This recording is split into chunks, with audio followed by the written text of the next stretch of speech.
what skin to skin feels like. At 3 in the morning when the beat feels right. Bonjour à tous les amis, j'espère que vous allez bien. On se retrouve aujourd'hui pour une nouvelle vidéo. Cette semaine, j'ai décidé de vous parler des lunettes et de comment bien choisir ses lunettes selon sa forme de visage. J'espère que la vidéo pourra vous venir en aide. C'est parti! Juste avant de commencer la vidéo, je voulais revenir sur le Summer Challenge. C'était un petit peu confus pour certains d'entre vous et je peux le comprendre. Pour participer au concours, c'est très simple. Vous devez être abonné à la chaîne YouTube et à notre compte Instagram. Le tirage au sort se fera donc sur Instagram, sur un de nos posts quand le palier des 65 000 abonnés sera atteint. Donc restez connectés. Ce sera pareil tous les 5 000 abonnés sur la chaîne durant tout l'été. Bonne chance à tous. Alors la team, en parlant des lunettes, je ne parle pas que des lunettes de vue, mais aussi des lunettes de soleil. Vous le savez, les lunettes peuvent vous servir d'accessoire et c'est donc très important de bien réussir à choisir votre paire qui vous correspond. Pour que ce soit encore une fois simple à comprendre pour chacun, je vais me baser sur 4 formes de visage que vous connaissez tous maintenant, la forme ovale, ronde, rectangulaire et triangle inversé. Avant tout, vous devez comprendre une chose, vous allez devoir choisir une forme de monture opposée en fait à votre forme de visage.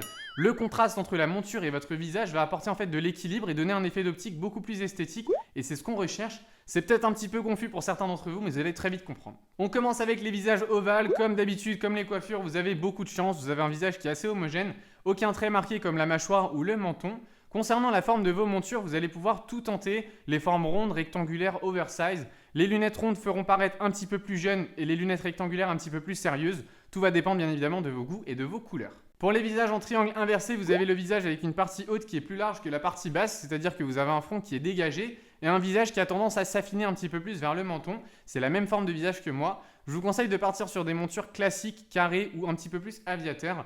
Pour les montures aviataires par exemple, vous allez permettre à vos joues creuses d'être un petit peu plus mises à l'évidence grâce à cette monture qui est très connue pour avoir des finitions très basses. Privilégiez des montures qui sont plus larges sur le bord inférieur pour réduire un petit peu plus en fait la largeur de votre visage. Si vous avez une forme de visage ronde, c'est-à-dire que vous avez des pommettes qui sont très rondes et bien fournies avec un menton qui est presque inexistant, il va donc falloir apporter un petit peu plus de structure à votre visage et c'est avec des montures rectangulaires, carrées ou aviateurs que vous allez y arriver.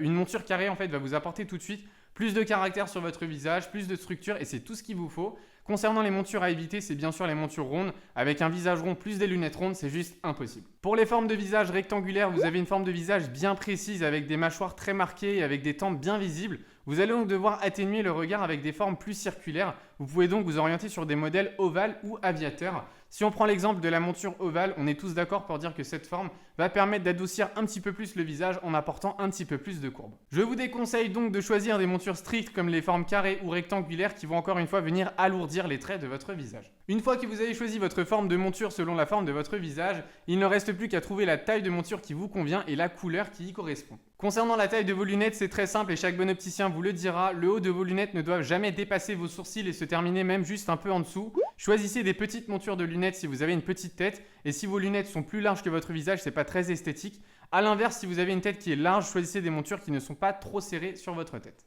Les amis, on arrive au terme de cette vidéo, j'espère qu'elle vous aura plu. En tout cas, n'hésitez pas à me donner votre avis sur le sujet. Dites-moi en commentaire ce que vous avez pensé de la vidéo. Si vous voulez une autre édition plus détaillée avec des marques ou des bons plans, ça serait avec plaisir. N'hésitez pas aussi à vous abonner à la chaîne si ce n'est pas encore fait. Le Summer Challenge est toujours d'actualité. Comme d'habitude, vous pouvez aussi nous suivre sur tous nos réseaux sociaux. Nos liens se trouvent en barre d'infos. Quant à moi, je vous dis à très vite dans une nouvelle vidéo. Prenez soin de vous. Bye!